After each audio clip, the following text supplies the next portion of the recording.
Welcome to my new series, The Chronicles of Diesel, where I am going to watch every single movie starring Vin Diesel. When I was 13 years old, I saw The Fast and the Furious, and I have loved Vin Diesel ever since. I've seen several of his movies. Some of them are my absolute favorites, but there are many that I have not seen. So I am going to attempt to watch and make a video for every single film that Vincent has ever starred in. And we're starting the series off with one of his earliest and most acclaimed roles as Riddick in Pitch Black. This is the movie that, against all odds, spawned the Riddick franchise. I think they're actually filming the new one right now, which I don't know how Vin's bloated ass is gonna play that role still, but I'm all in. I remember catching bits and pieces of this movie when I was younger. It would play on like Stars or Showtime or something like that, and I was definitely not supposed to be watching it. But I still remember being like, what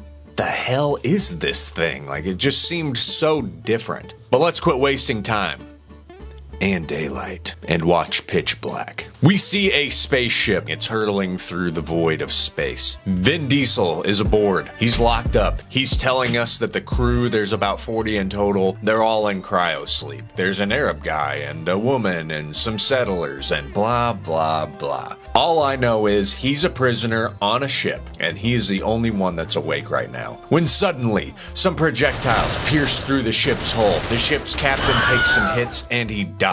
The ship is entering the atmosphere of some planet, and it is getting way too damn hot, and the ship just starts falling apart. It's tumbling to the surface in a spin. There's a woman pilot, and she's pressing buttons and pulling levers and twisting knobs, and this is shedding pieces of the ship. She's trying to get it stabilized. The pilot, her name is Fry. She tries to dump the part of the ship that's holding Vin and the rest, but the goddamn lever is stuck. Then the windshield gets busted out, and this chick just stares out of it. Like, this ship is soaring, what, probably 500 miles per hour right now. Like, I couldn't stick my head out of the window of a car and be able to see her clearly. I feel like this should be ripping the skin off of her face. Look at my head. This goddamn thing is moving. Okay, better, I think.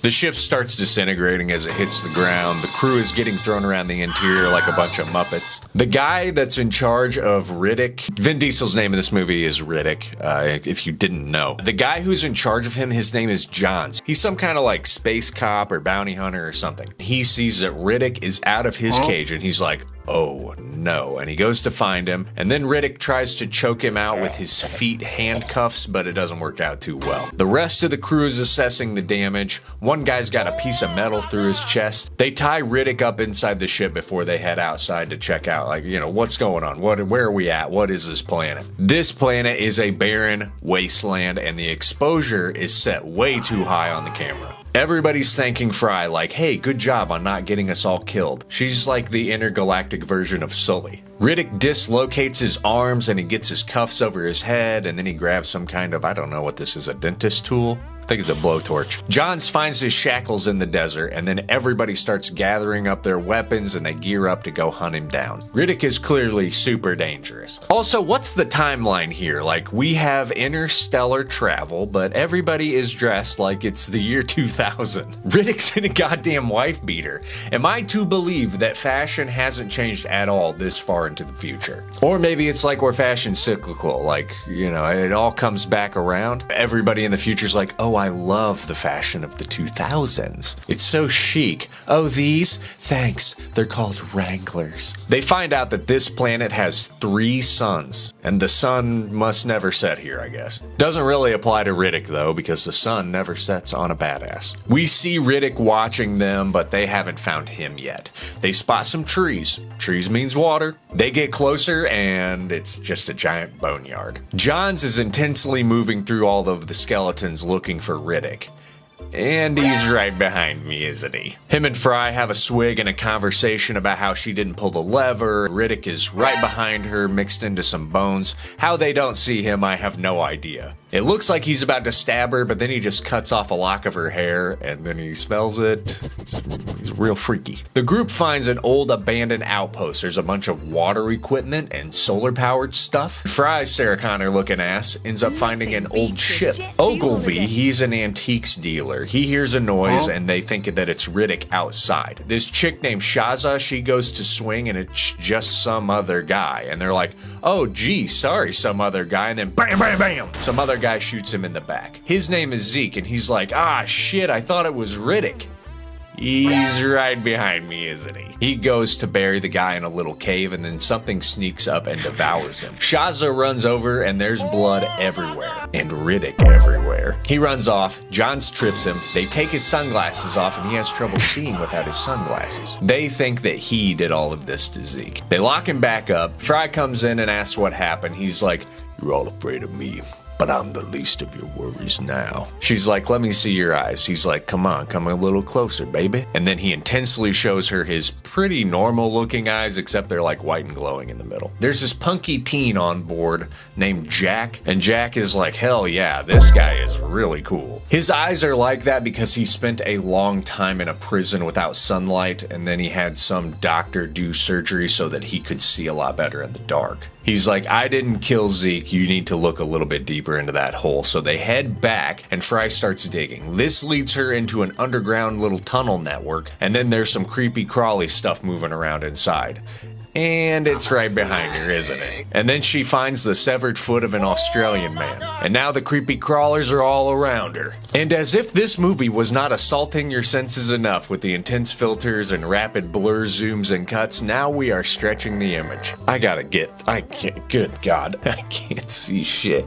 This is like driving me nuts. She starts climbing back up to the surface, but she's attached by this rope that's outside. She's like, oh no. And Riddick starts doing this weird flexing thing. Eventually, the rest of the group, they punch a hole in the wall and they pull her out. This whole scene was like super intense, but these bug things never once like came close to her. All of a sudden, now she's getting pulled back in and they cut the line before she gets turned into bug juice. Johns decides they're going to cut Riddick loose as long as he behaves and he helps them. As soon as he does, he's like, hey pig, fuck you. Okay, I'll be nice. They grab some stuff and they head back to the abandoned settlement. They are going to try and use this abandoned skiff to get off the planet. Hopefully they can get picked up by somebody. Interstellar hitchhiking. Maybe it's Vin Diesel, maybe it's the movies that he's in, like the script, but it's like every line that he says can be quoted. He has such a great voice, great delivery. It's just begging to be repeated and turned into an inside joke. Jack's obsession with Riddick is growing. She finds some shears and she shaves her head. The Arabs get the water machine up and running. I haven't talked much about them yet. They are, well, pretty unimportant. They're really just like alien fodder. The only one that really matters is Imam, who is played by the great Keith David. They get the power running to the new ship, and they're like, where'd Riddick go? As usual, this guy's walked off. He's walking around, and then we see Jack doing some cosplay of him with the Arabs. He finds some old glasses and then a building that's been locked up from the inside. We see an Arab boy then go through a hole in the side of that building. This is the coring room. They're all having a little party celebrating their good fortune. It's the small things, right? The Arab boy is still perusing the coring room. Fry is like, why did they leave all of this stuff here? It doesn't make any sense. Back in the coring room, we see something rustling some jimmies. Riddick's like, these people didn't leave. They're all dead. And those weird things killed all of them. Duh, you fucking idiots. Imam is like, has anybody seen Ali? I think that's his name. The coring room windows open and they awaken a flock of baby pterodactyls that attack him. The crew blows the door open. Imam opens the door that he was behind and all the pterodactyls fly through the room and down a tube into the ground. Imam is looking in the room that Ali was in and then BAM! His very dead and very mutilated corpse falls on the ground. Damn, son. We find out that the colony that they are at was there about 22 years ago. They tried to take shelter in a basement, but all that's left down there is their old bones. Fry starts playing around with this little planet mobile, and she takes it all the way back to 22 years, and oh my god, there was an eclipse. We find out that Riddick is also a pilot, and that is how he got away from Johns in the first place. Fry's like, well, he can really help us then. Johns is like, there's no way that I'm letting him go. Then we see Riddick shaving his head with a knife, and I don't know, what is this, mud or poop or oil? I have no idea what he's using. Fry and Riddick meet in the ship cabin, and he's like, do you believe what Johns told you about me? She's like, I don't know. He's like, he won't kill me because he thinks I'm worth more to him alive than dead. Johns doesn't give a shit about any of you. He's not your friend. He's just a cop trying to make some money off of me. Also, ask him why he shakes. Then we see Johns injecting some morphine into his eye. Fry's like, you're not a cop, are you? He's like, I never said that I was. She thinks that he's really unreliable and that he's letting other people die on purpose. And then he shows her a scar. He's like, I take morphine because Riddick stabbed me, and there's a piece of that knife that's still in me. She walks outside and the planets seem to be aligning. How unfortunate they came here at just the right time for this. And to make matters worse, it looks like maybe there's a sandstorm coming. They pile into a rover. They all cruise back to the main ship. Olivier, or whatever the hell his name is, he goes to grab some bullshit. And this eclipse seems to be happening very, very fast. It's getting darker by the second. All of their solar power gear is failing. They load a bunch of fuel cells up, and the sun is now totally blacked out. And the monsters are awake. They start flying out of their little holes like bats. Riddick says they're beautiful, and honestly they are. They run to Oliver's little module that he's in before the swarm can rip their skin off. Riddick and Shaza like barely avoid them. Shaza decides she's gonna make a run for it, and she gets ripped apart brutally. She is still screaming as they carry her upper half off. Riddick's like, well, she's dead, and now more of the creatures are coming out. Riddick takes off his glasses to watch the show. It is now fully pitch black outside. It's dark now. They're listening to the whoops and the wails of the creatures outside, and then they hear one clanking around. They start punching holes in the wall. Riddick uses a torch to get through a different wall so they can go deeper into the ship. Riddick's walking around when he sees one gnawing on something, so he slips into the shadows. Then an Arab boy walks up, and we get to see how these things see, which is really, really crazy. The rest of the group is cutting through a different wall. It starts to get a little closer to Riddick and the boy, and Riddick's like, fuck this. The boy runs and he immediately gets cut in half and eaten. Riddick runs towards the group and they shine a light at him and he's like, ah! And he falls over. They shoot at the thing and kill it. And the light from the flashlight is burning its skin. How interesting. They take stock of what they have and then they argue about what to do. Fry and Johns are fighting the most intensely and Riddick has to get in the middle of them, and then he threatens to cut Johns' dick off. Fry's like, Riddick can see better in the dark than any of us. Let's just let him lead. They gather up all of the bright stuff that they can along with some fuel cells and they head out. We see the creatures circling them, but they're not attacking them. This is actually a really cool scene. But of course, one of the blowtorches goes out, something rolls off the cart, and Lil Riddick takes off her light to grab it. Why? Things go south really quickly. Antique Man crawls away and he completely fucks up the light cart. He gets cut and his death is actually pretty cool. He drinks some liquor and he like blows it into a lighter and it lights up everything around him. I like this a lot. The rest of the team is just fine though. They keep moving, but they stop because there's like a lot of noise. Riddick's like, well, it doesn't help that homegirl over there is bleeding. And everybody turns around like, what? What girl? What? That's a girl? Apparently this whole time, they've all thought that Jack was a boy. I knew immediately this was a girl. How could this confuse anybody? Fry and Johns fight again, and he's like, you know what? I don't even care. We're out here all because of you. Also, she tried to kill us all in the crash. Johns talks to Riddick about who they could use as bait so that the rest of them could get away. Riddick's like, why not you? And then they fight. Riddick's arm gets all fucked up, but he pops it back into place. Like, what is this guy? Is he some kind of freaking alien or something? He slices Johns in the back, and now all the lights are out. And then he says a really cool line. I told you to ghost me. I cannot do a Vin Diesel impression, it's really hard. And the beasts come out and they impale Johns and chomp his head. Iman tries to pray with Riddick and he's like, God is a piece of shit and I hate him. Look around, brother. We're all dead. God isn't real. They grab all their shit and they run through a big, I don't really, what is this, like a valley or something? Riddick's pulling the fuel cells like a mule. Then a huge flock of monsters flies over them, and then we see that their blood is raining from the sky because they're killing each other. What in the heck? They almost make it through when one of these things attacks Jack. Riddick's acting like he's not going to do anything about it, but you know he's going to. This is his #1 fan. He grabs the thing with his bare hands and slices its guts out and then snaps its neck. Out of nowhere, it just starts raining. Now their torches are going out. They hear the creatures and Riddick's like, well, we tried. One of the Arab boys gets snatched up. They all move into this little cave and Riddick blocks all of them in. He's pulling the fuel cells through the muck and having a really rough go of it. Back in the cave, their only torch is running dangerously low. Riddick can now see the settlement and they hear the things clawing at the entrance, and then their torch goes out. Riddick makes it to the skiff. In the cave, they all look up and conveniently there's a bunch of bioluminescent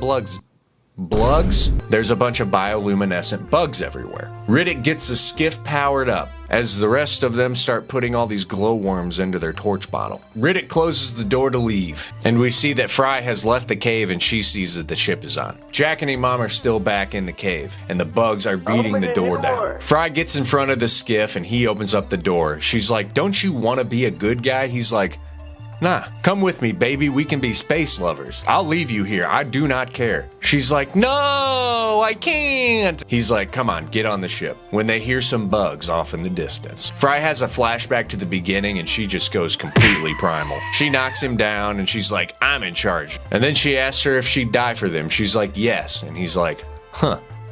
Well, okay then. They go back to the cave and they get Jack and Imam, and then they very coolly run back to the skiff. Riddick spots some more bugs, and they all hold hands to play Red Rover with them. Riddick takes up the rear while the others run to the skiff. He sees one and gets right up in its grill, and it can't see him because its eyes are on the side of its head. Then another one sneaks up behind him. My man's about to get spit roasted by these bugs. The others are at the ship waiting, and they're like, well, we should just go. He's probably dead, when they hear him screaming. Fry goes out to find him and he's all bloody and fucked up. She's like, get up, you bald bastard. Then shunk, and oh no, Riddick stabbed her. Nope, not actually. She just got snatched up by a bug. They all get on the skiff. Iman and Jack don't seem too busted up that Fry, the person that helped save them, is being torn to shreds by big bugs. Riddick starts the ship up, but he powers it back down, and now there's a huge gaggle of bugs outside. They all start jumping up onto the ship, and then he fires it back up, and he roasts the fuck out of them. Now that's good eating. Jack's like, what do we tell people when they find us? He's like, just tell them that I died. The end. That was pretty damn good. It has a really low budget charm to it, and I think that it does a lot of really interesting things, which sometimes don't totally work out for me. Some of them actually make me want to put Riddick's goggles on. But for the most part, the movie is really fun and super entertaining while also being an original story. The characters are all actually pretty good. Fry, I thought, was cool and tough. She was, however, a little bit flat for me. Johns was also super flat for me. Cole Hauser is like a Timu version of Matthew McConaughey. I like the character of Jack quite a bit. I think her trying to be Riddick, like, that was a lot of fun. I have no idea what planet they were smoking weed on that made them think that she would pass for a boy, but whatever. Keith David as Imam, kind of weird. Ultimately, all of the Arab dudes, they just die except for him, and he honestly doesn't really do a whole lot except pray most of the time. The star here is Riddick. Vin Diesel just has insane screen presence. Like, he is just a star. His line delivery is amazing. Without him, I don't think this movie succeeds nearly as much. The effects and the sets, all pretty good. Sometimes they're dated, like the CGI can be pretty bad looking, but there's enough like practical sets and also aliens mixed in with it that it kind of balances out. And based on the lower budget of this, it doesn't really bother me that much. Overall, like, it could look a lot worse. Okay, maybe it's kind of bad in parts, but the movie's good enough. I'll let it slide. I also like the noises that the aliens make, even though they are like a bit ear-piercing and obnoxious. I don't know. It's a very unique sound. I like the story. I like the concept. It is a little cliche and derivative. Ship crashes, survive on this planet with aliens. But it does have a bit of an interesting twist or two. Like, the aliens can't survive in light. But what happens when the sun goes down? Riddick is this stone-cold killer and prisoner, but they also need his help because he can see in the dark. But can we really fully trust him? Sometimes yes, sometimes maybe not. I think it all works pretty well. Obviously, there are a lot of characters that are just there to die.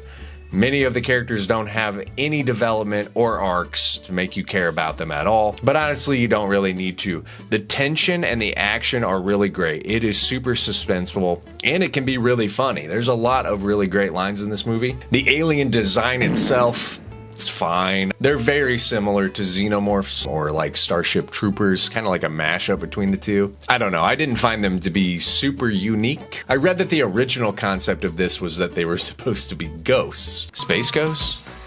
Now that would be scary. I'm glad they went with this though. Somehow, this movie works. The budget was not huge, the earnings weren't insanely high on it either, but it did make money. Critics really didn't love it, but I think that there was enough going for it that a series of sequels got made. I'm not mad about that. If you are a fan of science fiction, if you love early 2000s action movies, if you love Vin Diesel, then definitely check this one out. But what do you think? Have you seen Pitch Black? Do you like it? Do you not like it? Let me know your thoughts on the movie in the comments below. What Vin Diesel movie should I review next in the Chronicles of Diesel? Be sure to like this video, subscribe to my channel for more, and as always, thanks for watching. Bye.